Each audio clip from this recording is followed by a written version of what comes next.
अस्सलामुअलैकुम। Hello everyone. आज की इस वीडियो में हम एनईडी 2019 पास्ट पेपर्स को सॉल्व करेंगे, जो कि नॉर्मली आपको यूट्यूब पर बहुत कम वीडियोस देखने को मिलेंगी। मे बी 1% आपको शायद मटेरियल मिल जाए 2019 से रिलेटेड। सो 2019 का पास्ट पेपर मैथ एनईडी का सॉल्व हम करेंगे आज। और मैं आप लोगों को साथ में ये भी बता दूं कि 2018 का जो हमने पास्ट पेपर सॉल्व किया था उसके कुछ रिमेनिंग एमसीक्यूज रहते थे, वो स्टिल अपलोडिंग हैं, अपलोड हो चुके हैं, लेकिन यूट्यूब की तरफ से अभी तक वो पब्लिक नहीं किए जा रहा है। मतलब यूट्यूब की तरफ से कोई इशू आ रहा है, तो जब वो इशू रिजॉल्व हो जाएगा तो हम उसे पब्लिक कर देंगे। सो अब हम सॉल्व करते हैं 2019 के पास्ट पेपर्स को। सो फर्स्ट एमसीक्यूज हैं अंडर रूट वाई माइनस ई की पावर एक्स इक्वल्स टू 2, और हमें मालूम करना है D Y over D X. It's mean कि हमें डेरिवेटिव लेना होगा। हम क्या करेंगे, सबसे पहले मैं क्योंकि आप लोगों को सॉल्व करके दिखा रहा हूँ, थोड़ा सा टाइम लग जाएगा, तो मैं डेरिवेटिव अप्लाई करूँगा बोथ साइड। और जब मैं यहाँ पर डेरिवेटिव लूँगा तो ये हो जाएगा 1/2 अंडर रूट वाई, और वाई पर दोबारा डेरिवेटिव लगेगा D Y over D X. समझ में आ गया स्टूडेंट्स? माइनस ऐसी लगेगा, ई की पावर एक्स पे डेरिवेटिव क्या होगा, विद रिस्पेक्ट टू एक्स लेना है। एक्स कैसे पता चला विद रिस्पेक्ट टू एक्स लेना है, यहाँ से पता चला, ये उन्होंने बोला है डी एक्स।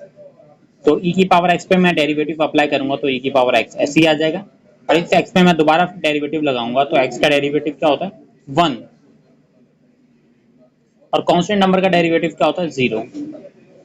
सो ये आपका आ गया, सॉल्व हो गया। अब थोड़ी सी अरेंजमेंट कर लें, क्योंकि हमें D Y over D X का आंसर मालूम करना है। इस पार्ट को मैं क्या करूंगा, राइट साइड पर शिफ्ट कर दूंगा, तो ये माइनस का पार्ट है, ये वहां जाके पॉजिटिव हो जाएगा e की पावर x, और 1 से मल्टीप्लाई हुआ तो e की पावर x ही आएगा। यहाँ बचा D Y over D X और 1/2 अंडर रूट वाई। इस 2 अंडर रूट वाई को ये डिवाइड हो रहा है, राइट साइड पे जाएगा तो क्या होगा, मल्टीप्लाई हो जाएगा इस तरह से, D Y over D X equals to 2 under root Y E की पावर एक्स। यहाँ ऑप्शन सर्च करें कौन सा ऑप्शन है, तो ये फर्स्ट ऑप्शन है, ये देख लें। फर्स्ट ऑप्शन है 2 अंडर रूट वाई ई की पावर एक्स। किसकी वैल्यू है, D Y over D X की वैल्यू है।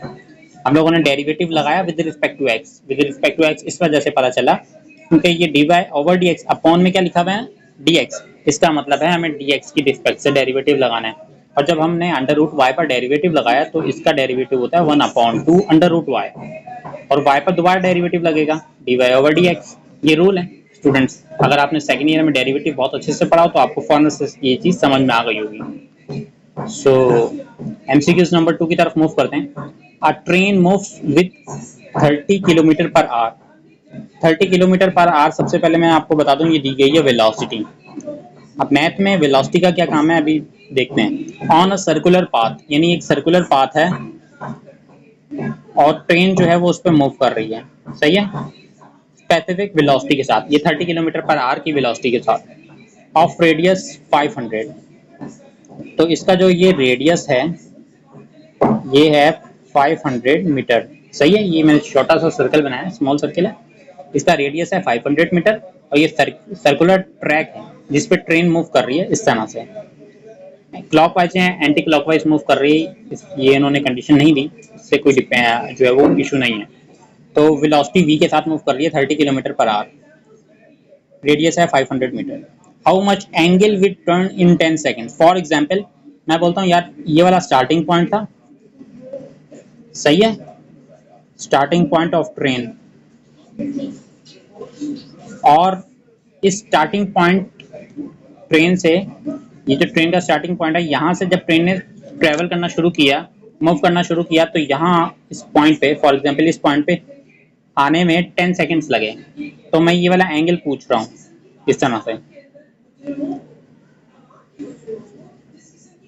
ये वाला पॉइंट 10 सेकंड्स में पहुंची, और ये पॉइंट है जहां से मूव करना शुरू किया था, ये स्टार्टिंग पॉइंट था, ये एंडिंग पॉइंट है। फॉर एग्जांपल आपको एक्सप्लेन करने के लिए बता रहा हूँ, ये एंडिंग पॉइंट पे 10 सेकंड्स लगे ट्रेन को आने में, तो ये वाला जो एंगल है ये आप मुझे बताएं, थीटा, और ये सर्कुलर ट्रैक है।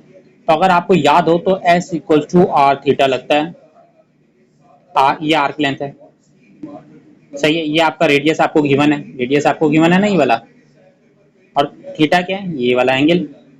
तो हम सबसे पहले डिस्टेंस मालूम करेंगे, यानी एस, कितना डिस्टेंस इस पॉइंट से लेके इस पॉइंट तक का डिस्टेंस जो ट्रेन ने है वो क्या ट्रेवल की, कितना किया है। तो वेलोसिटी दी हुई है मुझे 30 किलोमीटर पर आवर, सही है। इसको मैं मीटर पर सेकंड में चेंज करूंगा। तो स्टूडेंट्स 30 किलोमीटर पर आवर को जब आप चेंज करेंगे तो ये बन जाएगी आपकी 8.33 मीटर पर सेकंड। और अगर आपको फॉर्मूला याद हो तो S equals to V T, ये फिजिक्स में आप लोगों ने फॉर्मूला पढ़ा होगा, आई होप कि आप लोगों ने ये पढ़ा होगा और आपको याद आ चुका होगा। तो S equal to V T का फॉर्मूला है, S आपका डिस्टेंस है, V वेलोसिटी है 8.33 और मल्टीप्लाई बाय T क्या है, सेकंड्स यानी टाइम, 10 से मल्टीप्लाई किया तो ये आपका बन गया 83.3 मीटर। आंसर किस में आया, मीटर में, क्योंकि मीटर पर सेकंड और ये सेकंड, सेकंड से सेकंड कैंसिल, आंसर आ गया मीटर में। S equal to R theta आप इजीली अब जो है वो अप्लाई कर सकते हैं। एस की वैल्यू आ चुकी है 83.3, तो S upon R equal to theta हो जाएगा। एस की वैल्यू है 83.33, आर की वैल्यू है 500।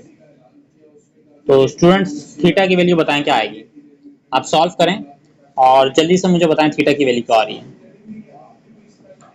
तो स्टूडेंट्स जब आप ये सॉल्व करेंगे तो आपका आंसर आएगा 1/6, यानी आपका आंसर आएगा 0.166। और ये थीटा आपको मालूम है कि रेडियन में हम जो है इस फॉर्मूले में ये थीटा इन रेडियंस होता है, इन रेडियंस, ये एंगल में आंसर आएगा नहीं, सही है। तो 0.116 रेडियंस आंसर आया आपका, और 0.116 आपका इक्वल है 1/6 के, कैलकुलेटर में करके चेक कर लीजिएगा, सही है। सो आई होप कि आपको सेकंड एमसीक्यू समझ में आ गया होगा। हमें वेलोसिटी दी गई थी, एक सर्कुलर ट्रैक था जिस पर ट्रेन मूव कर रही थी with velocity 30 kilometre per hour. एक स्टार्टिंग पॉइंट ले लिया मैंने आपको समझाने के लिए, उस स्टार्टिंग पॉइंट से जब ट्रेन ने मूव करना शुरू किया और एक पॉइंट था जहाँ पर ट्रेन को पहुँचने में या रीच करने में 10 सेकेंड्स लगे, तो हमें वो डिस्टेंस जो लगा ट्रेन को रिक्वायर्ड था वो एस था, और जो एंगल बन रहा था स्टार्टिंग पॉइंट से और 10 सेकेंड जहाँ पर पहुँचने में रीच करने में लगे वो एंगल था थीटा, और हमें रेडियस गिवन था। तो हम लोगों ने S equal to R theta का फॉर्मूला अप्लाई किया, S equal to V T का फॉर्मूला अप्लाई किया, ये दो फॉर्मूलाज लगे और इजीली सेकंड एमसीक्यू सॉल्व हो गया। सो आप नाउ हम मूव करते हैं एमसीक्यू नंबर 3 की तरफ। एमसीक्यू नंबर 3 मैंने लास्ट वीडियो में आप लोगों को बताया था, अगर लिमिट्स आपको गिवन है और इंटीग्रेशन है तो आप इजीली कैलकुलेटर के थ्रू सॉल्व कर सकते हो। अच्छा, ये जो साइन की पावर है ना, ये क्यूब है, तो बेसिकली ये थोड़ा सा इसमें मैंने स्क्वायर डाल दिया था, तो ये मैंने देखा 2019 के पास पेपर में क्यूब डाला हुआ है, तो ये अगेन बता दूं क्यूब है, सही है। अब देख लें कैसे मैं सॉल्व करके दिखाऊंगा आपको। तो सबसे पहले मैं आप लोगों को बता दूं, अगर एक चीज़ ये सॉल्व करने से पहले, अगर ये लिमिट्स जो है वो π/2, जैसे देख लें ये रेडियन में दी हुई है ना π/2, तो आप क्या करेंगे अपने कैलकुलेटर को भी रेडियंस में कर लेंगे पहले। तो रेडियन में करने के लिए क्या करेंगे, ये देखें शिफ्ट प्रेस किया और मोड मेन्यू प्रेस कर दिया, ये देखें शिफ्ट प्रेस किया और ये मेन्यू का ऑप्शन है, ये मेन्यू मैंने प्रेस कर दिया। इसके बाद आ रहा है एंगल यूनिट, एंगल की यूनिट के लिए 2 ऑप्शन था, मैंने वो कर दिया। अब आप एंगल की यूनिट किस में सिलेक्ट करेंगे, रेडियन में आपको लिमिट्स गिवन है तो रेडियन में कर दूंगा।